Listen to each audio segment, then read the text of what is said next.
Hello, my name is John Reynolds and welcome to Extraordinary Life Stories. On this episode, I'm talking with Oliver Proudlock.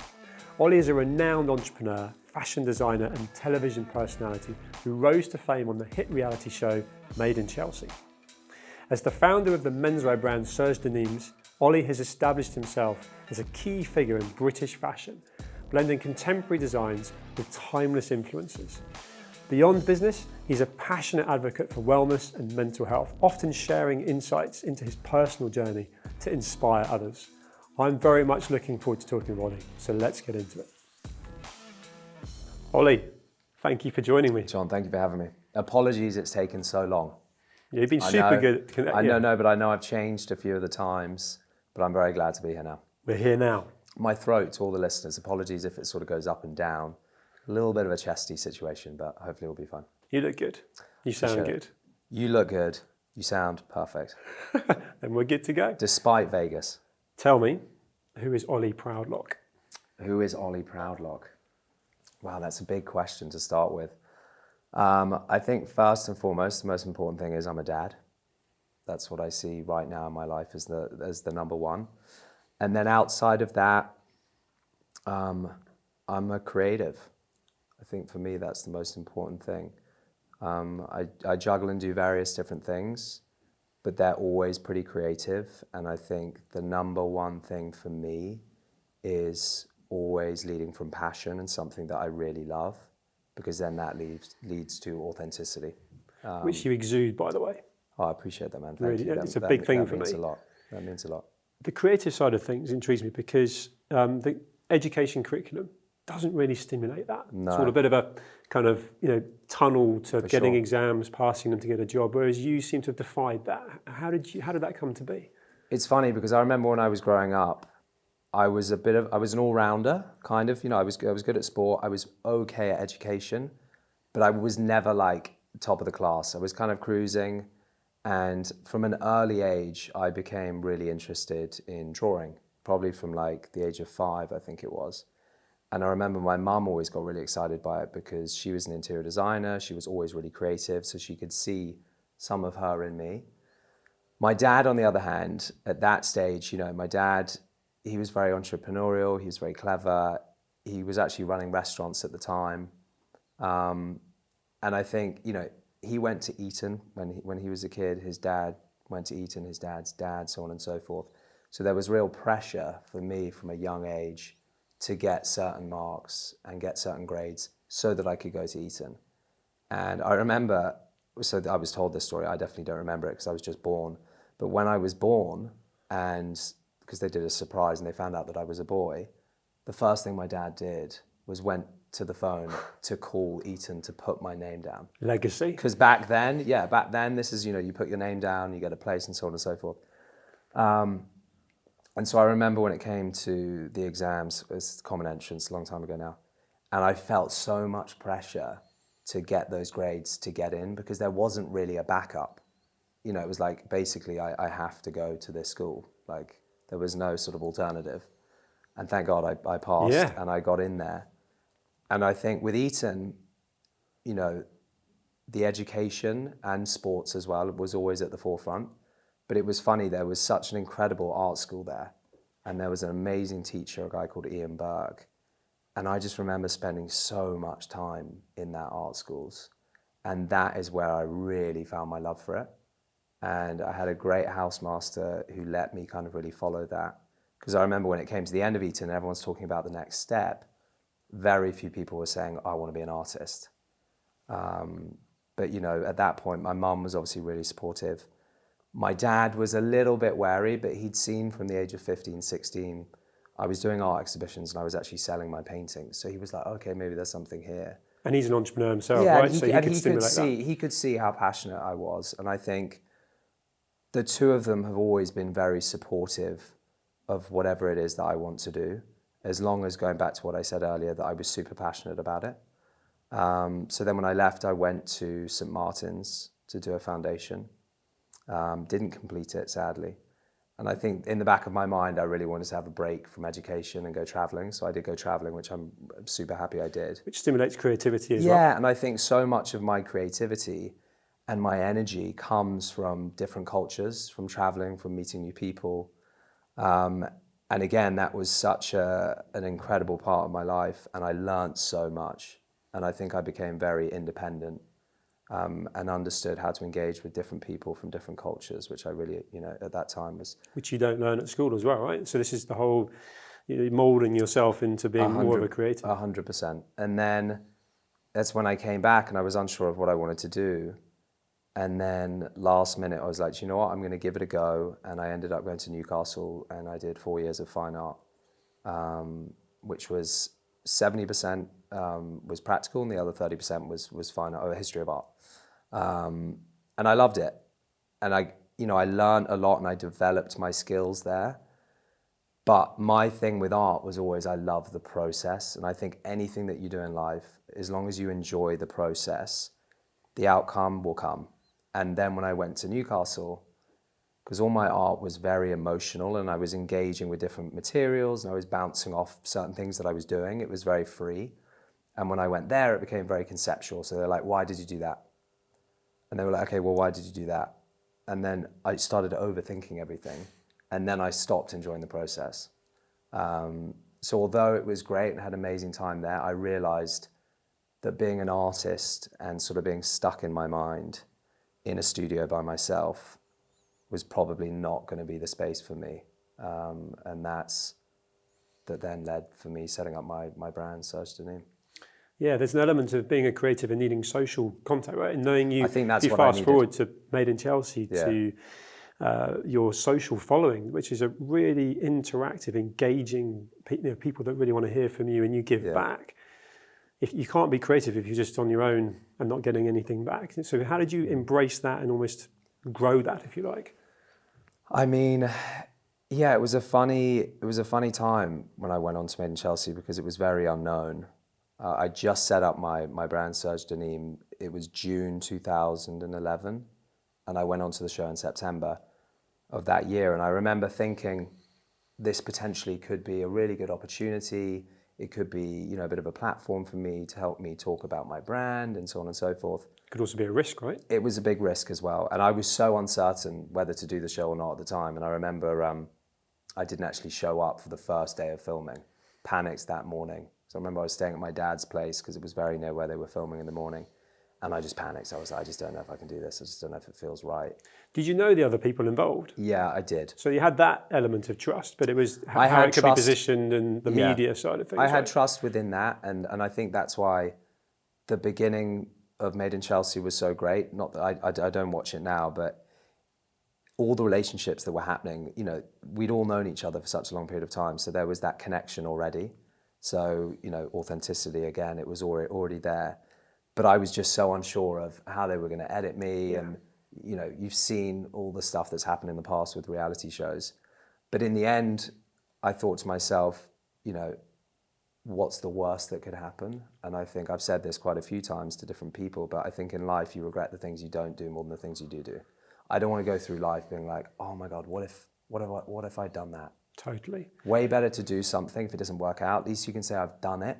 I tried it. I gave it my best. It didn't work out. Now I move on. You're going for the right reasons. And, stepping out of your comfort zone is also a good place to be, right? So, definitely. I totally get that there would have been things that you would have been worried about that other people could, not maliciously, but just make it look different to how it is and so on. But actually, if you're there as your authentic self, which you always are, then it's going to happen around you, right? And as it was, it flew, right? What was that like? Because suddenly everyone knows who Ollie Proudlock is. Yeah, it was... especially in your actual local environment, going in to get your bread in the morning, people are going to stop you. It was funny because, look, we were all so young back then. It was probably 12 years ago that I was on it. And going back to your question previously about suddenly having this community of people following you, back then it wasn't Instagram, it was just Twitter. So, we were just, I don't even know what we were talking about. But it was crazy. I remember the first episode that went live and, you're unsure of what's going to happen. And, you've got your Twitter account and you would refresh it and you would just see thousands and thousands of people coming on. And, the beginning, because they didn't really know who you were and because my look wasn't necessarily the Chelsea look. I had like a cross earring and my style was very different from everyone else's. and people were judging me on that originally. So I remember, the first comments coming through were interesting. But I've always been pretty thick-skinned, and going back to your point, I've always been very true to myself. It's something I'm quite proud of. So I said to myself, look, if I continue just to be me and don't get sidetracked by all the noise and, try to make up storylines and so on and so forth, again, I can look back and be like, that was all me. So yeah, I'm touch wood, I'm proud of that. Yeah, you should be. Yeah. And I think the issue we said about being true to yourself, and actually if you've got purpose and you've got self-belief, but without being arrogant, which is what you exude, you can confidently say, I'll make a decision to do something, but it doesn't mean I think I'm better than anyone else and so on. There's a lot of camaraderie that still continues to this day with the friends that were part of that Made in Chelsea, and of course they were friends before that. For sure. But talking about, I guess, mental health, suddenly there's stardom, there's expectations, there's how long do you stay in, what do you do next? How did you manage that? And I guess the question as well, you seem to manage it very well. Did you watch any of those guys that have been friends and sort of colleagues within the show change at all and struggle with that? Yeah, definitely. I think certain characters had a harder time than others. I think the girls in particular had a hard time for sure. And I think looking back on it, because it was so new, maybe we didn't have the support around us to manage it. I think as time went on and, certain things got revealed and certain things happened, then the support came. But I think for me personally, the most important thing was having people outside of the show, like my family, my friends who I've known since I was, a tiny kid, keeping me level and making sure that I didn't get too caught up in it, and having that time to get away from it and be like, okay, look, things are getting a bit crazy, but let's just calm down. Like, I'm not Brad Pitt. It's like, let's just calm down. Everything is like, and grounded. I think keep very grounded. That was like the most important thing. And yeah, I guess some people maybe, I think as well, harder for people who are very much at the forefront of that show. Yes. I was pretty calm. I kept myself pretty chill. But yeah, some people I think, had it really hard. No, I can see that about you. I get it. The support now is probably 10 people per person and checking in on them all the way through and giving them advice. And I think that in general in life now, like people obviously are speaking about the way they're feeling. Guys are sharing their emotions. We're supporting one another. It's not seen as a weakness, it's a strength. And I think these conversations, if they were happening back then, it would have been a lot easier. But, that was a long time ago and it was very different. And a lot's changed since then. So I think that's a positive change. Yeah. In the build up to talking today, I listened to a podcast you did with Jamie Lang. And just two guys talking really openly and laughing, wholeheartedly, but about stuff that, dare I say, wouldn't have been talked about as two guys 15 years ago. The pub chat would have been, you're right, yeah, I'm all right. I know. It's just like, it's really refreshing. It's the way that it needs to go, right? Jay and I do have that. I think we've had that relationship for a long time. And, we live together during the show.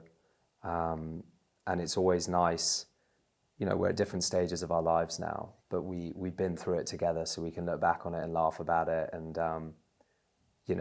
we speak probably like 4 or 5, I speak to him a lot. So, he'll just call me randomly in the morning and just tell me something so random, but it's just like, it's the checking in and just like having those conversations. So therapy, really ultimately. Nice. He's got someone to call that he trusts and exactly. likes. You're not going to judge him. You're going to tell him he's been a moron if it's something in a jester way, but also it's advice, right? It's being able to check in. You say that? No, I think so. And I think we all need that. And, going back to what I said before, it's so important to have good people around you. And I think that's important in every aspect of life. That's also across your work life as well. Especially as someone who, I've always wanted to do my own thing and set up my own businesses. And, you can't do these things by yourself, right? You've got to build an amazing team who lift you up and who come in with the same passion and want to drive and push it as much as you do. So yeah, people is like the most important thing. That's interesting because you are ultimately a serial entrepreneur. If you look at the fashion, the brand, the personal brand of Ollie as well. And so I'm interested in that because that brings in a really big social following that you interact with and have a platform to put out new fashion brands and anything you're doing. But to bring anyone in to support you in that represents you. How do you choose those people? Yeah, it's hard. I think for me, that's one of the hardest things. And I think, my mum was a little bit like this as well. She let so many people in, because she's very trusting. And I remember some people would take advantage of that. And often with that, it's you do it and you hope that you learn from it, and you can, the older you get, the kind of wiser you get in those sort of scenarios, and you can start seeing little things earlier. But yeah, it is hard. But when you do find the good ones, you just got to hold. You just got to hold so tight, and you've got to see them as family.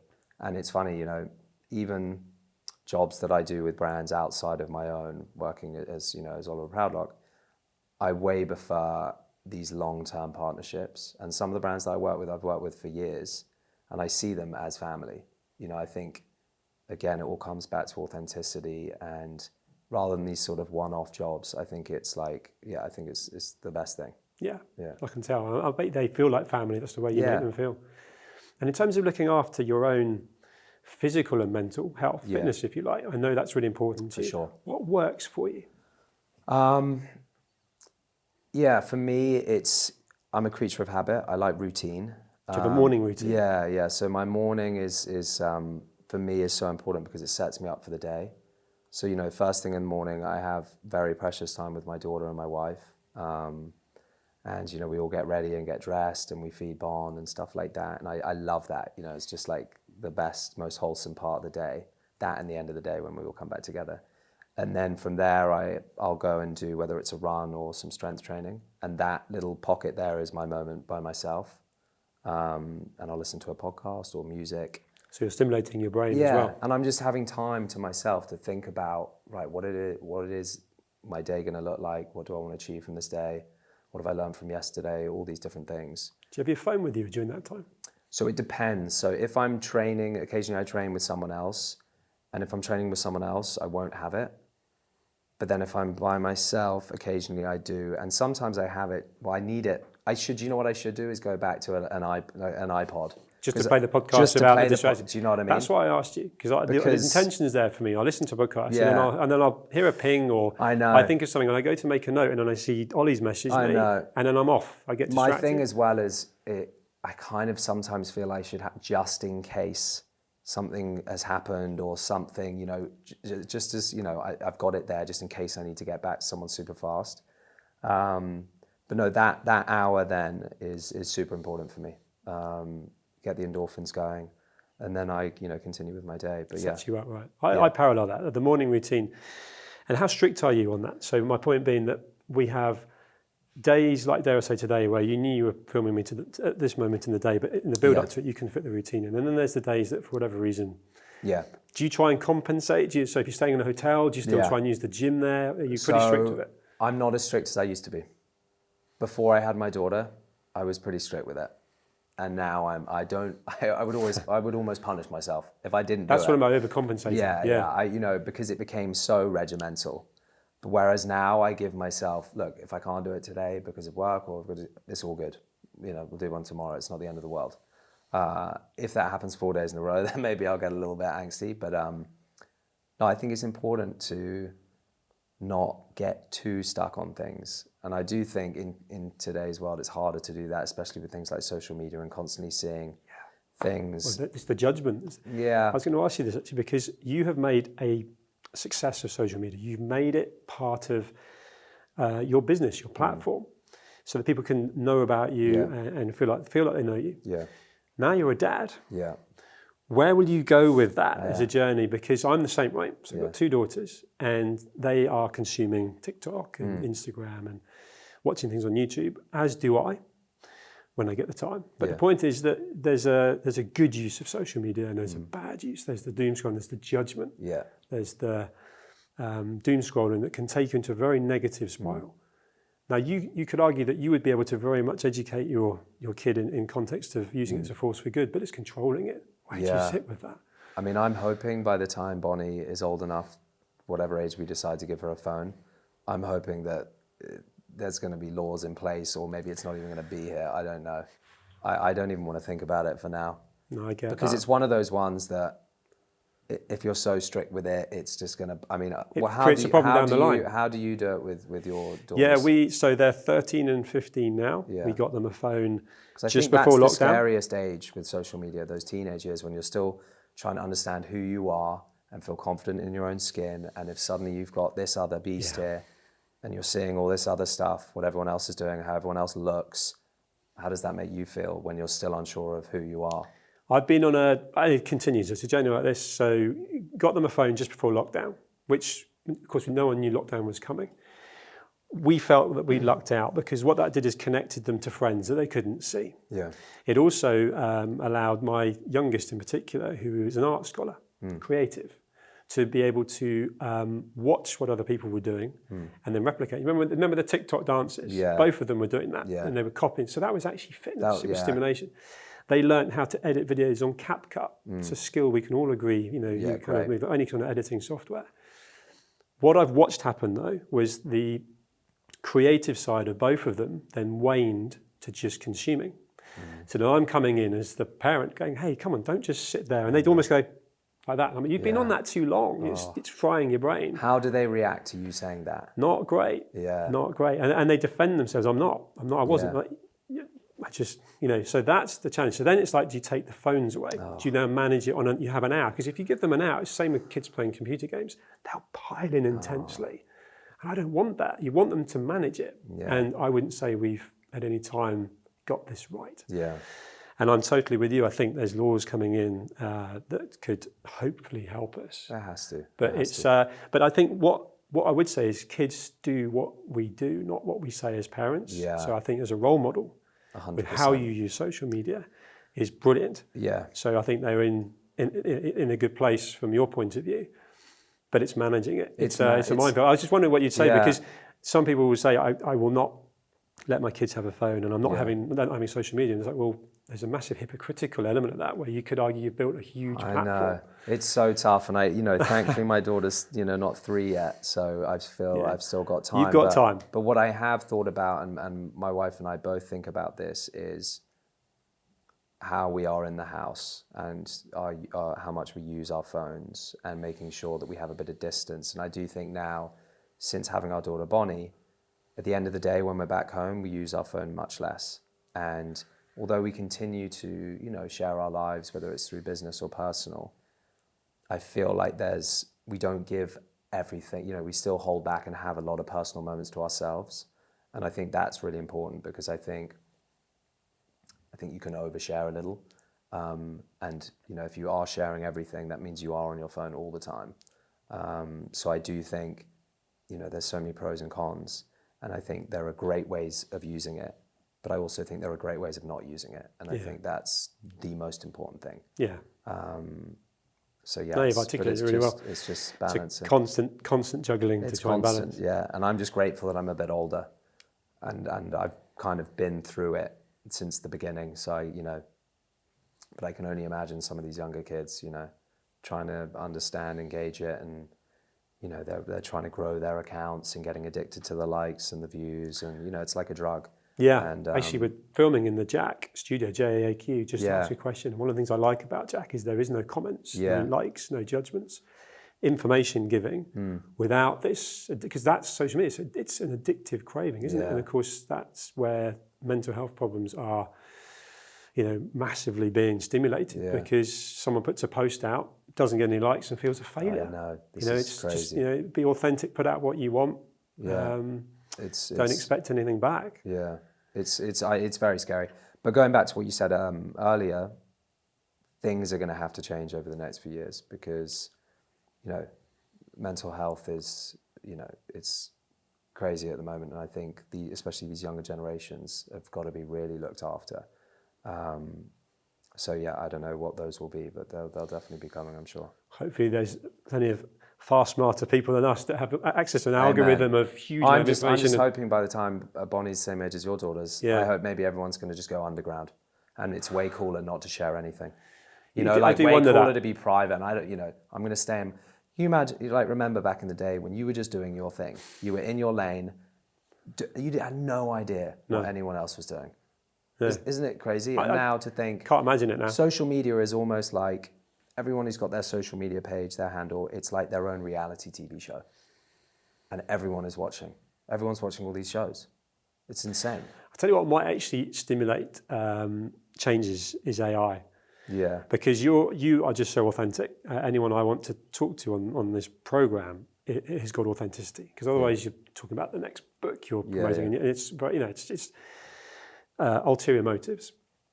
With AI, and from deep fake to just stupid videos that keep popping up on my feed. And the fact that my daughters come in and say, Dad, did you know this? And you're like, where did you hear that? It's on TikTok. You're like, that's terrifying. Yeah, and it's things that they really, stuff potentially they really should know.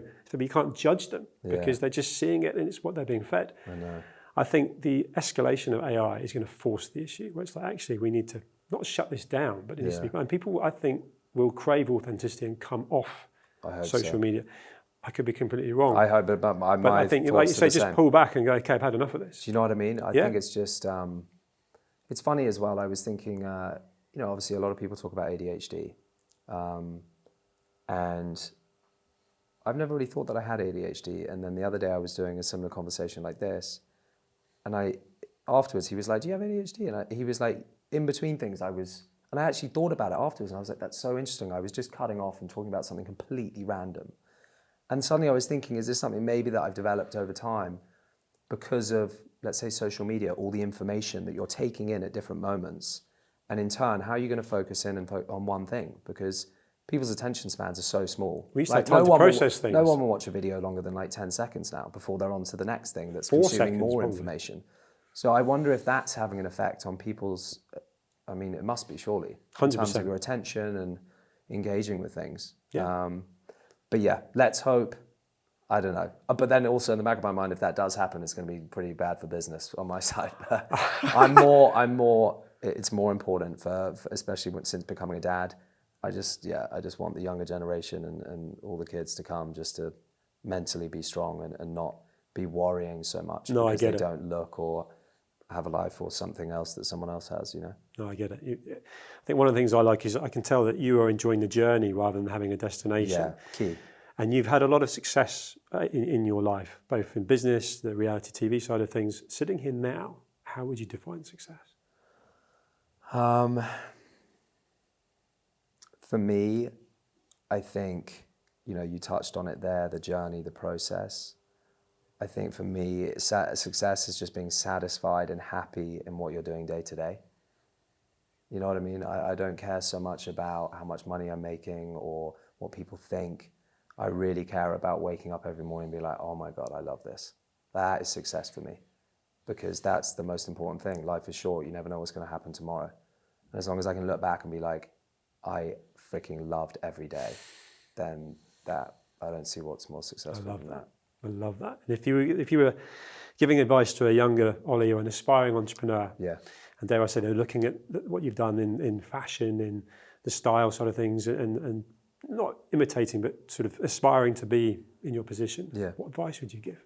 I think my advice would, and it's something I've always tried to live by, and I think it's something that my mum ingrained in me a lot because my mum she was always pretty out there, especially when it came to her look and her style, and she never really blended in with everyone else. And when I was a kid, as with all kids, you want to blend in, and I remember I was embarrassed by it. And looking back on that now, I'm like, I get it. I know why she was doing that because she was just being true and authentic to herself. And I was like, that is so cool. And I was annoyed that I felt like that when I was a kid. But, it's kind of how kids are. It comes with maturity and understanding what disruption really is. And I think that's what I would say to my younger self. I would be like, whatever it is you're going to do in life, just stay true to yourself. There's so much influence and all these other things around us that can have an effect on the way that we look, the way we interact with people. But I would just say, continue to be you. Don't be, misguided. Stick to what you believe in. Well, I was really looking forward to this conversation, and I have thoroughly enjoyed it. I wish we had longer, but we've run out of time. But you are thank you for having me, mate. Really authentic, Thanks, genuine, John. Lovely person. Thank you, Ollie, for coming Thank you so much for having me, mate. Thank you. Cheers. Thanks. Cheers.